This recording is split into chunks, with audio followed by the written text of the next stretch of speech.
Ya, langsung ini. Selamat siang Pak Ari selaku dosen pembimbing dan selamat siang Pak Albarda selaku dosen penguji serta teman-teman yang telah menyempatkan hadir pada presentasi seminar proposal TA kami. Di sini saya Rifki Kaida dengan NIM 182200032 bersama dengan Oscar Dia Ulhak dengan NIM 1822006 Nolnya kurang satu itu. Ya, terus. dalam melakukan penelitian yang berjudul Perancangan Arsitektur Enterprise Smart Transportation di Kota Bandung. Di presentasi kali ini dibagi menjadi 3, yaitu pendahuluan, studi literatur, dan analisis. Kita beranjak ke pendahuluan di bagian latar belakang. Berikut ini latar belakang yang mendorong kami untuk meneliti. Ini latar belakang yang ditinjau dari aspek Bandung dan isu transportasi di Kota Bandung. Pertama, latar belakang ini diinisiasi dari pertumbuhan penduduk, di mana jumlah penduduk di Kota Bandung di tahun 2003 sebanyak 2,4 juta jiwa dengan pertumbuhan penduduk sebesar 3% per tahunnya. Kemudian pertumbuhan penduduk selain dari faktor fertilitas dan mortalitas di Kota Bandung disebabkan juga dengan faktor urbanisasi dan migrasi musiman. Untuk urbanisasi sendiri rata-rata dalam 2 tahun terakhir Bandung itu didatangi oleh pendatang kira-kira 4.200 pendatang setiap 2 tahunnya. Kemudian untuk migrasi musiman, karena Bandung ini salah satu kota yang banyak destinasi wisatanya, jadi hingga Juni 2023 sebanyak 2,2 juta wisatawan berkunjung ke Kota Bandung. Dari pertumbuhan penduduk ini berimplikasi pada pertumbuhan kebutuhan transportasi, di mana jumlah kendaraan yang ada di Kota Bandung ini saat ini udah 2,2 juta unit kendaraan, di mana itu udah hampir 1:1 dengan jumlah penduduk yang ada di Kota Bandung.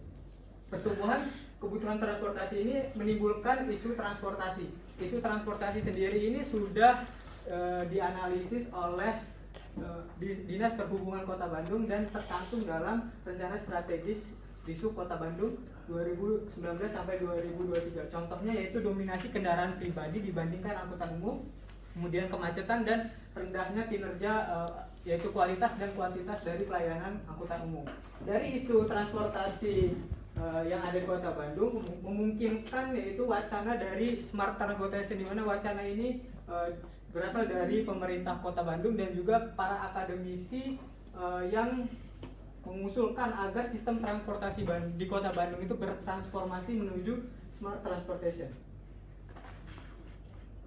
Oke, selanjutnya kenapa kita memilih arsitektur enterprise? Jadi dari isu yang telah disampaikan sama Kaida tadi, dan ada juga wacana atau effort untuk menuju smart transportation. Sebenarnya ada 3 pendekatan yang bisa kita lakukan, yaitu pertama itu digital transformation, kedua itu perancangan sistem, dan terakhir adalah arsitektur enterprise. Namun kami telah berkontemplasi bahwa sebenarnya untuk saat ini karena kebutuhannya juga mencukupi, kita akan lebih ke pendekatan, bukan lebih, tapi kita memilih pendekatan arsitektur enterprise untuk menuju smart transportation di Kota Bandung. Jadi karena AE ini sendiri adalah level di tata kelola dan strategis, jadi setelah AE yang dibuat, baru setelahnya kita bisa berbicara tentang digital transformation dan juga perancangan sistem seperti yang dirancang oleh teman kita kemarin, yaitu Inno tentang mobility as a service. Lanjut, Kak. Kemudian dari latar belakang yang sudah kami sampaikan, berikut ini rumusan masalah. Yang pertama, bagaimana kondisi existing arsitektur enterprise smart transportation di Kota Bandung. Kemudian bagaimana kondisi to be yang diharapkan dari arsitektur enterprise smart transportation di Kota Bandung yang mendukung visi transportasi di Kota Bandung yang telah dijelaskan di Restra. Kemudian bagaimana kondisi to be arsitektur enterprise smart transportation Bandung yang dapat meningkatkan efisiensi sistem transportasi. Kemudian yang keempat yaitu bagaimana rancangan smart transportation pada tiap layer arsitektur enterprise yang sesuai dengan visi arsitektur yang akan didefinisikan nanti. Kemudian untuk menjawab permasalahan tersebut, adapun tujuan yang pertama yaitu melakukan analisis dan pemetaan arsitektur enterprise kondisi sekarang di Kota Bandung, kemudian melakukan perancangan arsitektur enterprise smart transportation yang memenuhi visi transportasi Kota Bandung secara efisien. Kemudian yang ketiga yaitu merancang arsitektur enterprise pada layer bisnis, data, aplikasi, dan teknologi yang sesuai dengan visi arsitektur. dari rumusan masalah dan tujuan, berikut ini batasan masalah yang didefinisikan. Yang pertama yaitu fokus penelitiannya pada pemikiran dan visi terkait sistem transportasi ideal pada perkotaan. Yang kedua, permasalahan yang dibahas yaitu permasalahan yang terkait dengan sistem dan teknologi informasi. Kemudian untuk fokus transportasi, karena transportasi ini ada 3 yaitu darat, udara, dan laut, kami memilih fokus transportasi darat karena Bandung sendiri itu daerahnya banyak yang jalanan gitu, dan transportasi yang darat yang kami pilih yaitu transportasi umum dan pribadi karena ini mayoritas yang menguasai jalan utama di Bandung itu sendiri. Kemudian untuk subjek penelitian kami menunjuk yaitu Kota Bandung, dan untuk solusi rancangannya yaitu berupa baseline dan target dari arsitektur enterprise, dan arsitektur enterprise tersebut diadopsi ke dalam 4 layer arsitektur enterprise. Oke, selanjutnya adalah metodologi penelitian. Jadi di sini perlu dikasih disclaimer dulu bahwa metodologi penelitian ini tidak sama dengan framework pengerjaan AI sendiri. Jadi kalau untuk metodologi penelitian itu kita pakai design science metodologi. Sorry, di sini harusnya ada researchnya, design science research metodologi. Dan di situ harusnya ada pendekatan bahwa ini mementingkan artifak dalam penelitian. Jadi karena artifak sendiri itu banyak dikaitkan dengan framework TOGAF di AE, jadi kita pilih DSRM. Tapi kalau untuk framework dari arsitektur enterprise sendiri kita memilih TOGAF, terutama TOGAF edisi ke-10. Kemudian kita beranjak ke studi literatur tentang filosofi komputasi, smart system, dan transportasi. Pertama kita berangkat dari sistem transportasi. Sistem transportasi sendiri yaitu kombinasi dari elemen-elemen dan interaksi yang menghasilkan permintaan jalan dan penyediaan dari kebutuhan jalan tersebut. Itu definisi dari Kasketa pada tahun 2001. Kemudian untuk definisi kedua yaitu dari bentuk keterkaitan antara berbagai variabel dalam suatu kegiatan pemindahan barang atau penumpang. Itu didefinisikan oleh Munawar. Kemudian ada konsep terkait pervasive computing. Intinya pervasive computing ini di mana kita memanfaatkan teknologi, tapi dari sisi manusianya itu tidak interaksi manusia dengan teknologi itu tidak secara langsung gitu. Jadi seakan-akan teknologi itu tidak ada, tetapi teknologi itu sebenarnya ada gitu. Jadi dari konsep pervasive computing itu kemudian turun ke smart system. Karena di pervasive computing ada namanya intelligentsia. Kemudian untuk smart system sendiri didefinisikan sebagai pemanfaatan teknologi informasi dengan mengintegrasikan berbagai intelijensia dari berbagai komponen sistem tersebut. Kemudian smart system sendiri ini dia bersifat umum dan menyeluruh, serta fokusnya itu bagaimana mengintegrasikan berbagai intelijensia yang ada yang mendukung komponen sistem, bukan pada akurasi pada intelijensia masing-masing tersebut. Dari konsep pervasive computing dan smart system sendiri, kita dapat menghubungkannya dengan sistem transportasi dan memungkinkan yaitu adanya smart transportation, di mana smart transportation ini smart system yang berada di bidang transportasi, yaitu bisa infrastruktur, kemudian transportasi, kendaraan, manajemen lalu lintas, dan lain sebagainya. Oke, lanjut kita ke studi tentang arsitektur enterprise dan TOGAF. Jadi untuk membahas arsitektur enterprise sendiri kita perlu breakdown. Pertama itu arsitektur. Jadi arsitektur di sini tentang bagaimana cara kita menata kelola berbagai komponen dalam suatu konteks. Lalu kedua ini adalah enterprise, yaitu koleksi atau kumpulan dari beberapa organisasi dengan tujuan yang sama. Jadi di sini walaupun judul kita adalah smart transportation, tapi smart transportation itu jika diberikan konteks dalam lingkup Kota Bandung, kita bisa menyebut bahwa enterprise yang kita jadikan objek itu adalah smart transportation di Kota Bandung. Dalam artian di dalam situ ada beberapa stakeholder seperti Diskominfo, atau bahkan sebatas customer dari layanan-layanan transportasi, itu bisa kita sebut sebagai enterprise dalam penelitian ini. Jadi di sini sederhananya si Scott Bernard dari buku Introduction to Architecture Enterprise itu merumuskan bahwa AE itu adalah strategi, bisnis, dan teknologi. Itu bisa berbicara tentang adisi, bisa juga berbicara tentang integrasi. Jadi di sini AE itu adalah salah satu bagian dari integrated tata kelola terintegrasi. Jadi di dalam sini juga AE dijadikan sebagai salah satu proses di dalam manajemen itu, Pak. Selanjutnya, pemilihan TOGAF ini karena kami sebagai peneliti sudah cukup familiar dari beberapa tugas-tugas yang diberi di mata kuliah sebelumnya. Lalu TOGAF ini sendiri juga banyak digunakan di publikasi, jadi kita bisa dapat referensi yang cukup untuk meneliti. Dan terakhir sifatnya yang praktis, detail, dan adaptif. Jadi di dalam TOGAF sendiri itu ada banyak tools-tools atau tutorial step by step untuk merancang AE secara praktis. Lalu di sini standar TOGAF itu akan kami jadikan referensi utama dalam merancang, melakukan, dan menciptakan AE. Lanjut kayak. Kemudian kita berlanjut ke ADM TOGAF-nya, yaitu di bagian business layer, di mana dalam konteks arsitektur bisnis itu didefinisikan sebagai aktivitas yang menghasilkan value bagi suatu enterprise. Jadi bisnis itu bisa berupa korporasi, bisa berupa organisasi pemerintahan, bisa berupa jaringan organisasi entitas dengan tujuan yang sama. Kemudian objektif dari business layer ini sendiri yaitu mengembangkan to be dari bisnis arsitektur yang menggambarkan bagaimana perusahaan perlu beroperasi untuk mencapai tujuan bisnisnya dan menanggapi pendorong strategis yang ditetapkan dalam visi arsitektur. Kemudian untuk outputnya sendiri yaitu keterbaruan dari visi arsitektur bisnisnya, kemudian definisi dari arsitektur bisnisnya, kemudian spesifikasi kebutuhan dan komponen arsitektur bisnisnya. Ini contoh dari artefak yang akan dihasilkan dari arsitektur bisnis. Ini tidak merepresentasikan konten yang akan kita bawa, tapi ini adalah contoh dari artefaknya aja.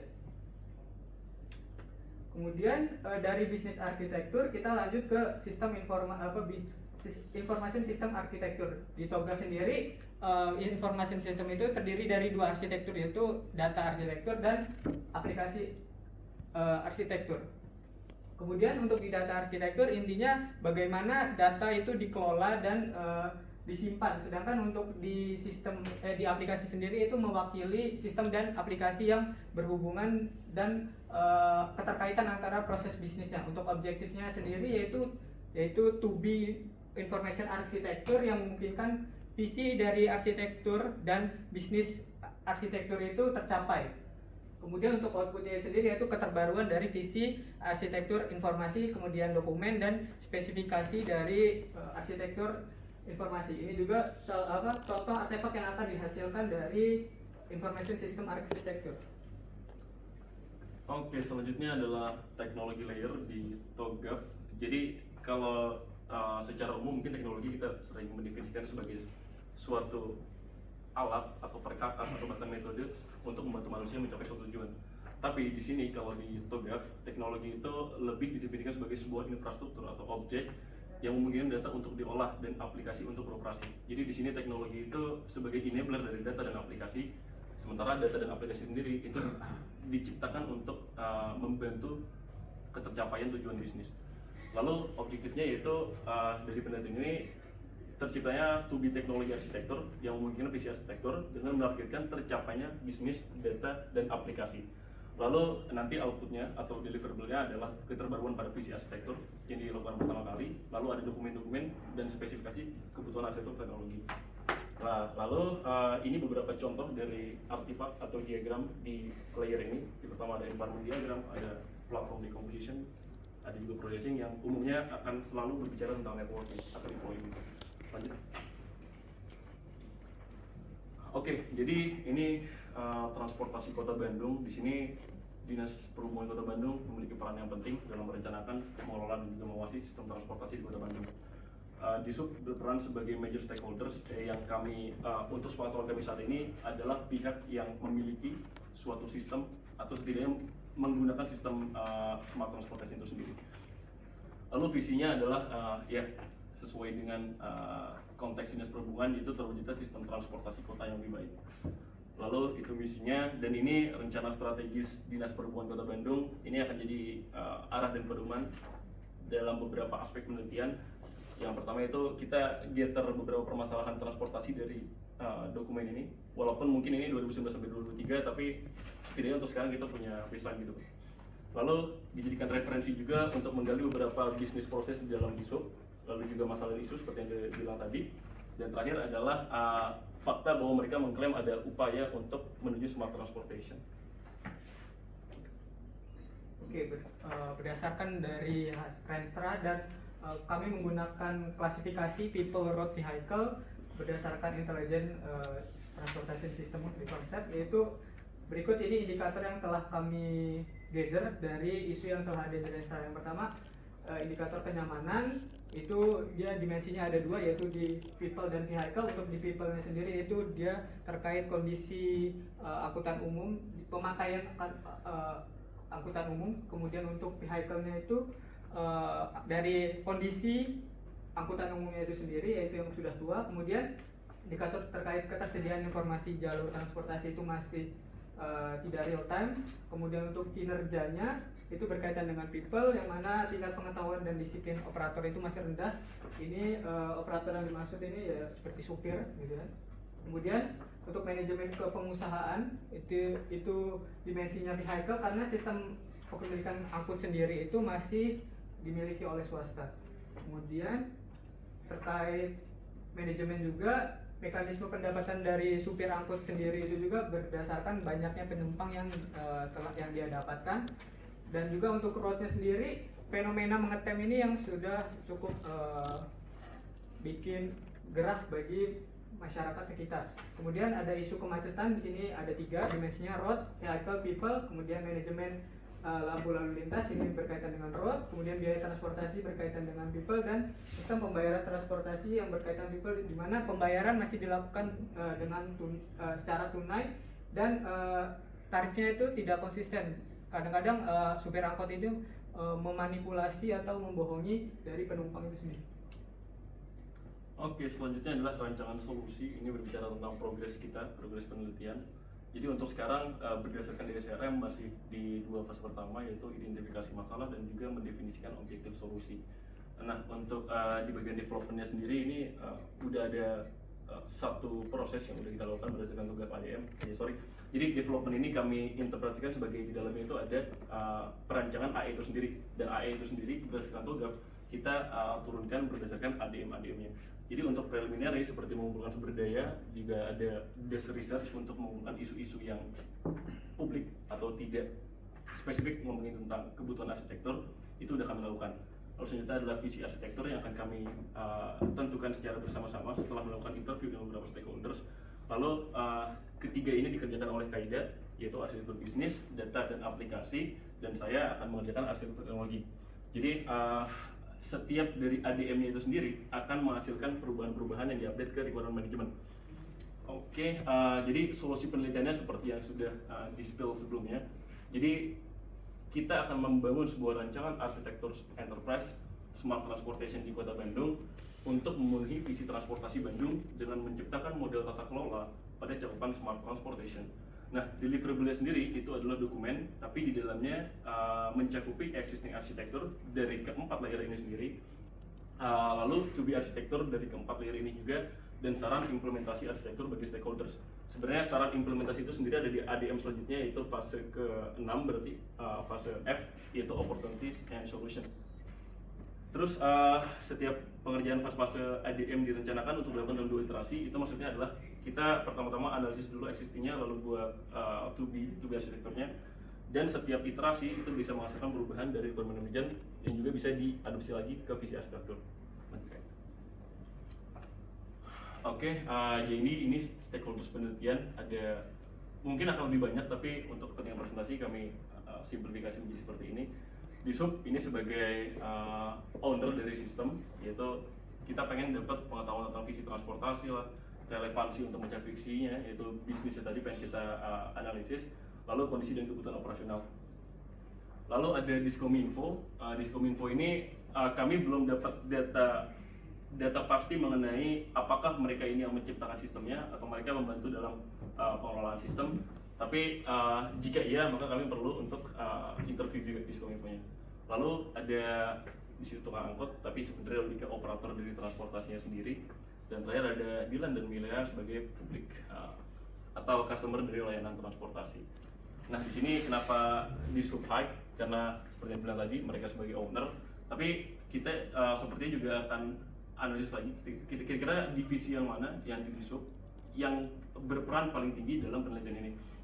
Lalu metodenya adalah untuk di sub interview, di sub info juga interview, dan 2 lainnya ini lebih ke sampling dan juga kualitatif kalau bisa untuk meningkatkan upaya dari interview sendiri kita pakai Google Form. Masih mungkin ada perubahan juga dari itu. Dari hasil analisis solusi yang kami lakukan, berikut ini roadmap penelitian. Yang pertama ini periode 1 yang sudah kami lakukan dari awal September sampai awal minggu pertama bulan Desember. Roadmap ini sendiri diturunkan dari DSRM yang kami gunakan.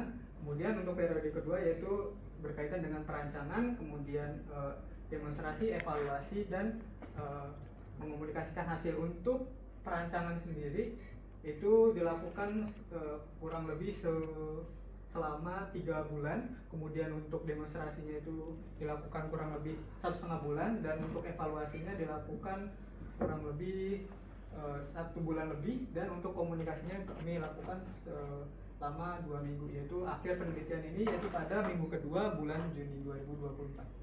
Oke. Sekian dari presentasi seminar proposal kami. Jika ada pertanyaan boleh disampaikan. Bang, silakan langsung saja. Oke. Pertama, ini berkasnya kok judulnya sama persis? Sebenarnya itu beda Pak, jadi harusnya saya pada layer bisnis, data, dan informasi. Oke. Ya. Iya. Baik, kemudian yang lainnya. Jadi kalau AI-nya saya kan udah tahu ya, udah cukup banyak lah ya tentang itu dan sebagainya. Jadi dari presentasi ini saya melihatnya lebih banyak bicara AI, tetapi masih umum. Jadi artinya transportasinya sendiri masih belum kelihatan di dalam AI itu apa bedanya. Kalau sama saja berarti AI yang lain juga bisa dipakai langsung di transportasi. Begitu nggak kira-kira? Sorry Pak, ini untuk memastikan AI atau AE ya Pak? AI itu enterprise architecture. Oh, ada. Baru dengar? Enggak, tadi bisa IE gitu. Enggak. Ya, ini kan bahasa Indonesia, Mas. Oke, silakan. Terus jawabannya? Gimana? Sebenarnya ini ada beberapa penelitian dari kalau nggak salah 10 tahun yang lalu kayak 2014. Ya, saya sih mau ngomong nggak dengan ceritanya, tapi adakah gitu sesuatu yang berbeda gitu dari sisi AI? AI jadi ke bawah deh. AE lah gitu ya, AE. Arsitektur enterprise yang spesifik untuk transportasi itu akan kira-kira akan seperti apa? Apakah sama persis atau bagaimana? Lebih banyak main di ini sih Pak, terutama untuk layer teknologinya pasti akan banyak hardware-nya. Belum tentu kan. Kalau kita bicara AI kan kita nggak akan bisa tiba-tiba langsung ke sana. Itu kan tetap harus di atas. Makanya saya melihat takutnya ini masih terlalu besar buat Anda sehingga Anda belum dapat ininya gitu. Baik, kita ke transportasi dulu lah. Transportasi itu apa sih gitu? Sehingga kita bisa punya bayangan enterprise-nya yang mana gitu. Kalau yang dimaksud itu transportasinya sendiri itu gimana si barang atau penumpang itu dipindahkan melalui media gitu. Berarti transportasinya itu medianya media. Oke, jadi pengelolaan media untuk pemindahan barang atau orang kan kira-kira begitu ya? Ya, kurang lebih. Oke, itulah yang kita sebut sebagai transportasi. Sistem transportasi artinya sistemnya. Smart berarti apanya? Karena tadi kami menggunakan konsep 3 people vehicle road itu yang ada di bagian yang merupakan bagian dari sistem dari transportasi sendiri. Jadi di ketiganya itu bakalan ada intelijensia yang Apa yang Anda bayangkan dengan intelijensia? Karena smart ini, smart system itu kan umum juga ya. Oke lah, kita mulai dari smart system. Anda bayangkan smart system itu apa sih? Kalau yang saya dapat dari mata kuliah pasti sih, smart system itu dia sifatnya umum ya. Jadi integrasi dari spesifik bicara itu. Oke, terus dari berbagai intelijensia yang ada terus dikumpulkan terus diintegrasi gitu Pak. ya, jadi artinya Anda melihat smart itu adalah dari sisi prosesnya diintegrasi. Iya. Untuk apa? Kan gitu pertanyaannya sederhana. Orang mengintegrasikan itu untuk apa sih? Kan belum tentu enak. Makanan kalau dicampur-campur semua kan juga belum tentu enak. Pasti ada tujuannya lah kira-kira begitu. Kemudahan penggunaan mungkin. Kemudahan penggunaan. mungkin bisa menjawab yang permasalahan rumusan efisiensi gitu karena permasalahan. Baik. Ya, nah maksud saya gini kan, berarti sudah ada beberapa ukuran yang harusnya kita pakai di istilah smart tadi yang spesifik di transportation. Apa saja tuh kira-kira? Sebelumnya saya menambahkan, jadi sebelumnya kami baru-baru ini ada terkait ISO 14813, yaitu membahas terkait standar dari transportasi intelligent transportation system. Di situ ada indikator. Cocok nggak?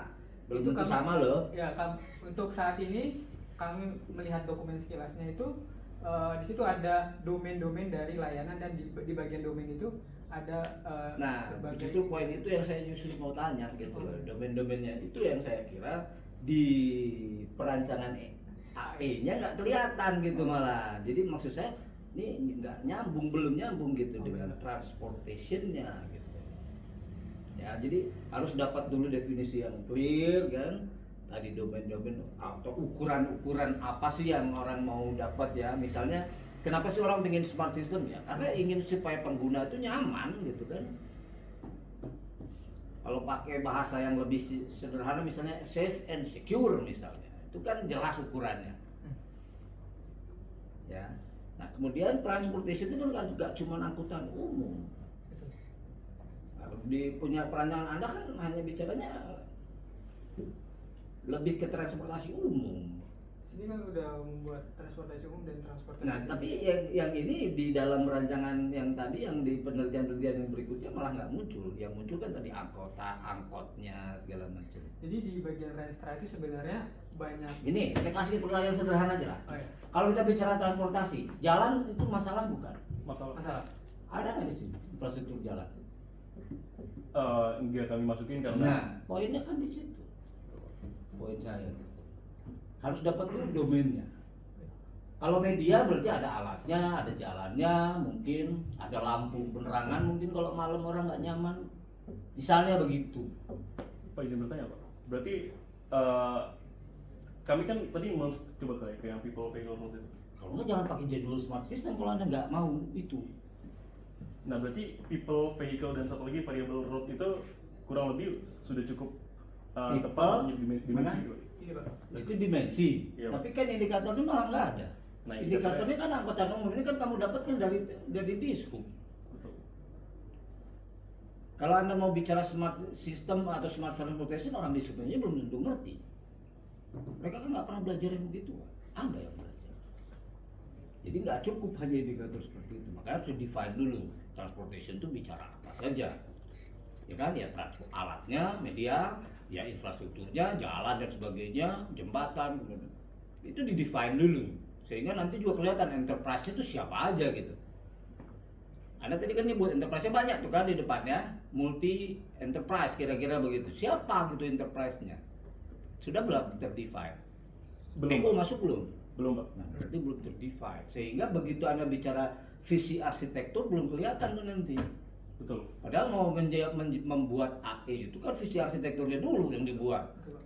Tapi di sini Gimana mendefine yang lain gitu kalau ininya aja belum ada. Tapi kami memang belum define sebagai sini. Ini cuma sebagai Ya, desk baik research. gini, saya sih nggak mau ini ya. Saya cuma membayangkan dari judul, ya harusnya sih atau enggak yang saya bayangkan itu ada Anda mau memang membuat AE yang bicara soal smart system. Jadi ini di smart transportation. Jadi ini define dulu. Baru kemudian apalagi ini kerjainnya berdua gitu kan. Yang satu bicara teknologi, yang satu kan begitu nantinya. Tapi ini harus sama dulu. Kalau nggak nanti susah juga gitu. Nah tadi jangan sampai hanya bicara angkot. Ya. Karena tadi sebenarnya transportasi itu lebih besar loh. Mobile malah lebih besar lagi kalau menurut saya gitu. Mobile itu bisa naik burung juga kalau boleh kan gitu. Why not gitu. Izin juga boleh Pak. Ya. Untuk yang indikator tadi, misalkan untuk penelitian yang saat ini belum ada terkait. Di luar kan ada mas. Pasti kita punya referensi dari luar. Kalau misalkan tidak ada, apakah kita bisa mendefinisikan dan Bisa memberikan aja. justifikasi? Kita diskusi dengan orang-orang yang ngerti transportation. Misalnya orang-orang transportasi di TB misalnya yang ahli gitu kan. Apalagi ini Pak Ari kan sedang bikin multidisiplin, pasti banyak dosen sipil segala macam nanti. Baik. Kan masih panjang perjalanannya. Gitu. Jadi supaya kita jangan hanya melihat dari sisi teknologi sensor saja gitu. Intinya buat saya harus kita lihat dulu apa yang mau kita manage, yang mau kita atur supaya orang senyaman mungkin menggunakan transportasi. Jadi saya bangun tidur tuh langsung tahu, wah ini saya mau berangkat, saya mendingan pakai ojek misalnya, atau oh saya lebih baik pakai mobil pribadi nih. Kan itu yang sebetulnya yang kita bayangkan mau. Baik, apalagi kira-kira yang ini ya. Baik, membedakan arsitekturnya gimana yang tadi teknologi dengan bisnis dan sebagainya? Karena di sini juga belum kelihatan akan bicara yang mana. Ini yang bisnis. Oke, apa aja yang lebih tajam yang mau dilihat dari sini? Di sini bakal Yang membahas campur-campuran, tentang kan? bisnis capability dari smart transportation yang di Kota Bandung, kemudian ada bisnis fungsinya, fungsi bisnisnya juga. Nah, agak ngerinya itu kan gini, ini bisnisnya dalam pengertian nyari untung atau gimana? Enggak. Nah, makanya apa yang misalnya kita lebih spesifikkan, karena ini kan layanan umum jadinya. Kapabilitasnya kapabilitas dasar. Mungkin Gampangnya kasarnya gini lah, ukuran bisnis itu apa sih jadinya? ada value. Ya kalau ada cuma ada kan nggak cukup. Saya bikin perusahaan yang penting untung 0,01% misalnya. Apakah itu bisnisnya udah untung? Kan enggak juga, kan kira-kira begitu. Jadi tetap harus ada sesuatu yang bisa diukur. Apa tuh kira-kira kalau di sini? Bisnis tadi data dan informasi ya berarti ya. Apa yang kira-kira Anda mau ukur di situ nantinya? Sehingga oh pakai ini nanti akan kelihatan tuh ukurannya. Seberapa puaskah masyarakat mengukurnya misalnya? Bisa jadi. Bisa jadi Belum kebayang. Ya sudah, apa sih kalau belum kebayang? Mungkin bisa jadi dari saran layanan Iya. yang Poinnya kan kalau saya harus ada yang diukur nantinya di akhir. Kalau enggak nanti percuma bikin air itu nggak ada ukurannya juga gitu loh. Teknologi kira-kira apa yang diukur kan gitu?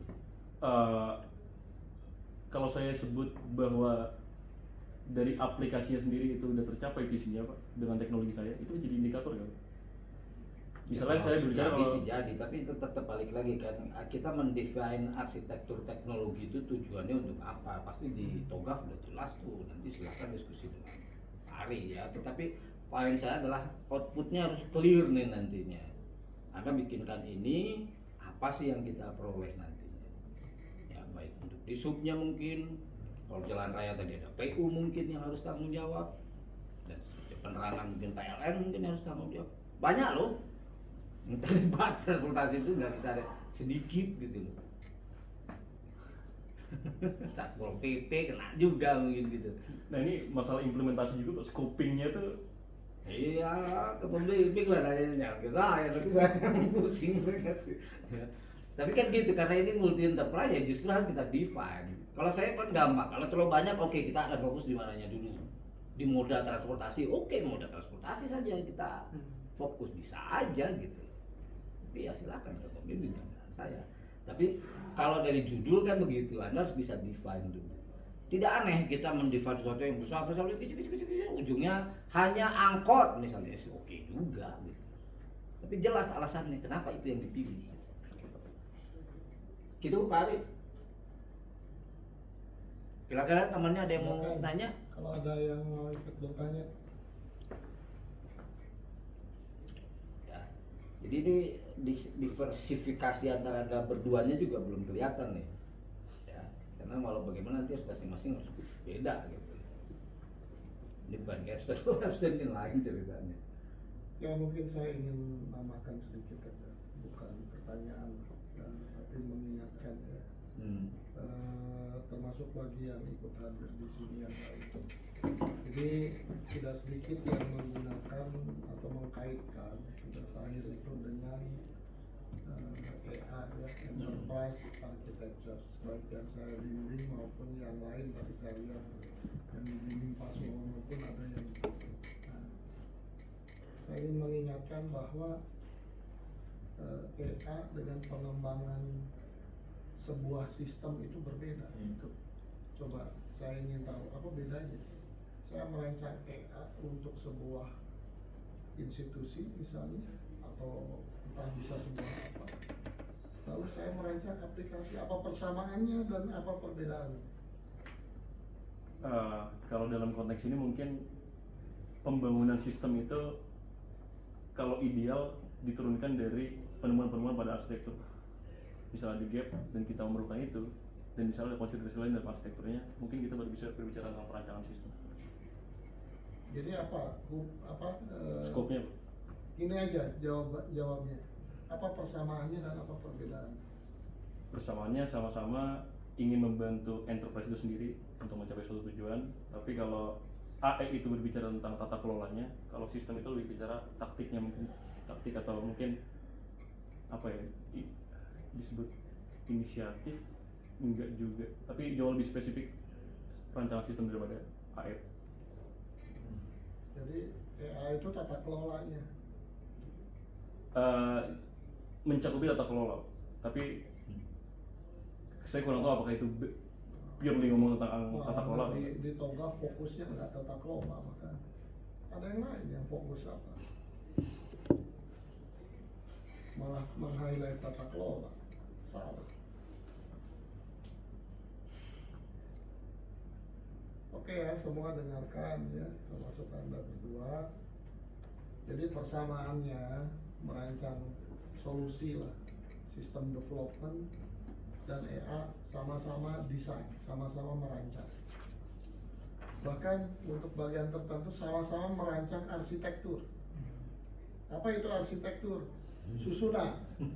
Kata kunci arsitektur itu susunan sebetulnya. Saya punya susunan yang berbeda, maka arsitekturnya beda. Mungkin untuk satu tujuan yang sama. Ya, akibat susunannya beda, performance jadi beda, efisiensi jadi beda dan seterusnya. Oke, jadi persamaannya arsitektur ya. Dua-duanya bisa create arsitektur. Kalau EA Enterprise Architectures, kita merancang arsitektur sebuah enterprise atau bahkan kolektif, kumpulan enterprise itu bisa. Bisa juga sub enterprise. Sub enterprise. Tapi biasanya sering disebutnya cukup enterprise saja. Ya. Nah, kalau arsitektur dari sebuah enterprise, komponen-komponen yang tadi menyusun arsitektur itu komponennya apa? Organisasinya Organisasi. atau enterprise. Coba kalau di layer-layer itu komponennya apa? Kan layernya ada 4. Bisnis, data, aplikasi, teknologi. Ya, jadi sebagai contoh, kalau di layer aplikasi, jadi arsitektur apa itu? Arsitektur aplikasi itu komponennya apa? Aplikasi. Aplikasi. Kalau sekarang kita merancang sebuah sistem, komponennya apa? Aplikasi juga bukan? Datanya. Hah? Jangan campur data dengan aplikasi dong. Ayo, Ya, jangan lagi. udah ngomong soal aplikasi. Kalau tadi arsitektur aplikasi dalam konteks enterprise, ini adalah kumpulan aplikasi yang kita pikirkan bagaimana susunannya. Sekarang kalau ini sebuah sistem ya, sebuah aplikasi jadinya. Modul mungkin. Nah, oke, jadi bagian dari sebuah aplikasi kan, whatever lah, modul atau lebih inilah. Nah, jadi untuk semua nih, ya tolong pikirkan, kalau yang mengadopsi EA, ya, apakah kita mengadopsi EA tadi dalam konteks, oh saya itu memang benar merancang EA, oke, terapkan EA yang benar, TOGAF yang benar bagaimana. Tapi kalau oh ternyata saya tuh merancang solusi, ya jangan ngomong EA. Saya berkali-kali bilang ke yang saya bimbing ya, kita hanya mengatakan saya meminjam, mengadopsi layering-nya. Layering yang biasa dipakai di dalam enterprise architecture, yaitu membagi-bagi layer bisnis, layer data, layer aplikasi, layer infrastruktur. Hanya itu gradualisasinya itu apa ya? Ya tingkat ketelitiannya beda. Yang satu karena enterprise, ini kita tidak melihat di dalam aplikasi, melihatnya arsitektur antar aplikasi. Kalau kita bicara sebuah solusi, ya sistem. Kita melihatnya ini sebuah aplikasi, intinya ada dalamnya ada modul apa, saling keterhubungannya bagaimana. Ya, jadi ini silakan coba dievaluasi ulang, lebih tepat mana. Jangan nanti ada dualisme, kadang-kadang EA dalam persepsi enterprise, kadang-kadang nyebut-nyebut EA tapi pada di pikirannya ini aplikasi. Konsisten jadinya. Ya, paham? Oke. Ya, saya kira kalau tidak ada pertanyaan kita akhiri ya. Terima kasih Pak Albert. Ya, Sudah sama-sama. Silakan tanda tangan dulu.